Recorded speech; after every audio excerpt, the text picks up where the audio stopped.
આપ સર્વોને હેતપૂર્વક જય શ્રી સ્વામિનારાયણ। આજની સત્સંગ કથા વાર્તા નિજ મંદિર સાવરકુંડલા। આજની સત્સંગ કથા વાર્તામાં આપણે ચરિત્ર કથા અંતર્ગત કવિવર્ય કૃષ્ણાનંદ સ્વામીના અનુગ્રહથી પ્રગટ પ્રભુ શ્રી હરિએ પુતળીબાઈની આવરદા વધાર્યાની પ્રસંગ વાર્તા સાંભળશું। એકવાર કવિવર કૃષ્ણાનંદ સ્વામી 10 સંતોના મંડળ સાથે ગામ વઢવાણ પધાર્યા।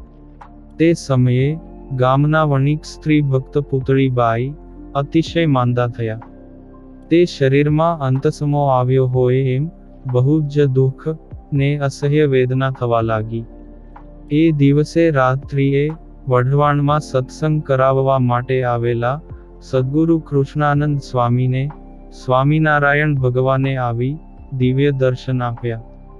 ત્યારે સ્વામીએ હાથ જોડીને કહ્યું કે, હે મારા નાથ, ભલે પધાર્યા, આજ તો બહુ દયા કરી, પણ અડધી રાત્રે અચાનક કેમ આવવું થયું? ત્યારે અતિશય કરુણા ભીના થઈ ભગવાન સ્વામિનારાયણ કહે, સ્વામી, ડોસા ભક્તની માતા પુતળીબાઈ બીમાર છે, માટે તેમને તેડવા માટે અમે તેમના ઘેર જઈએ છીએ। એમ કહી મહારાજ તો તુરંત ચાલી નીકળ્યા। પછી કૃષ્ણાનંદ સ્વામીએ વિચાર્યું કે પુતળીબા દ્વારા વઢવાણમાં સત્સંગનું ખૂબ પોષણ થાય છે, માટે તે રહે તો સારું। પછી સદ્ગુરુ શ્રી કૃષ્ણાનંદ સ્વામી ઊભા થયા અને સહુ સંતોને જગાડ્યા ને વાત કરીને કહ્યું કે કૃષ્ણાનંદ સ્વામીએ જગન્નાથ વિપ્રને સમાચાર આપવા માટે પુતળીબાઈને ઘેર મોકલ્યા। તેમણે તેને ઘેર જઈને કહ્યું કે પુતળીબા, સ્વામિનારાયણ ભગવાન તમને તેડવા આવ્યા છે। ત્યારે તેઓ કહે, હા ભૂદેવ, શ્રીજી મહારાજે બહુ કૃપા કરી ને મારી રક્ષા કરવા માટે આવ્યા। ત્યાં તેમને મહારાજના દર્શન થયા। ત્યારે ભગવાન શ્રી હરિ કહે, કૃષ્ણાનંદ સ્વામી વગેરે સંતોએ પ્રાર્થના કરી છે, માટે તમો થોડા દિવસ સત્સંગમાં રહો। ત્યારે પુતળીબા કહે, હે નાથ, અતિ દયા કરી આપ મને તેડવા આવ્યા, ને હવે મને મૂકીને શા માટે જાવ છો? તે સુણીને કૃપાસિંધુ શ્રી હરિ કહે, તમે સત્સંગમાં રહો, તેમાં અનેક જીવોનું ભલું છે। ત્યારે પુતળીબાઈએ હાથ જોડીને કહ્યું કે, હે નાથ, તમને જેમ ગમતું હોય તેમ કરો।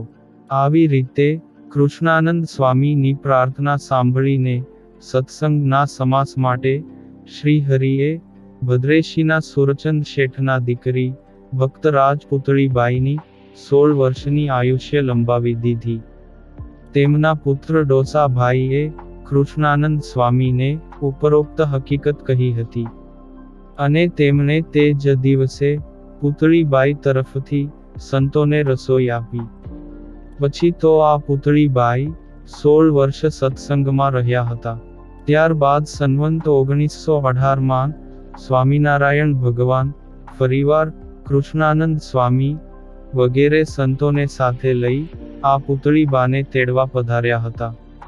ત્યારે તેઓએ સહુને કહ્યું હતું કે આજે શ્રી હરિ કૃષ્ણાનંદ સ્વામી વગેરે સંતોને સાથે લઈ મને તેડવા માટે પધાર્યા છે। હું તેમની સાથે અક્ષરધામમાં જાઉં છું।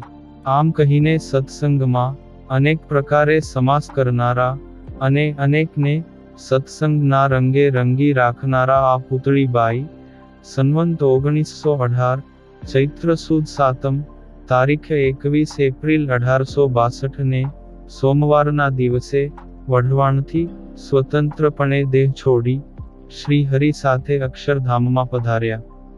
આ પાવન પ્રસંગ આજે પરમહંસ ગાથા ભાગ 2 માંથી સાંભળ્યો, અને હવે પછીની કથા વાર્તા આપણે આગળના ભાગમાં સાંભળશું। અત્યારે આપ સર્વોને ભાવથી જય શ્રી સ્વામિનારાયણ।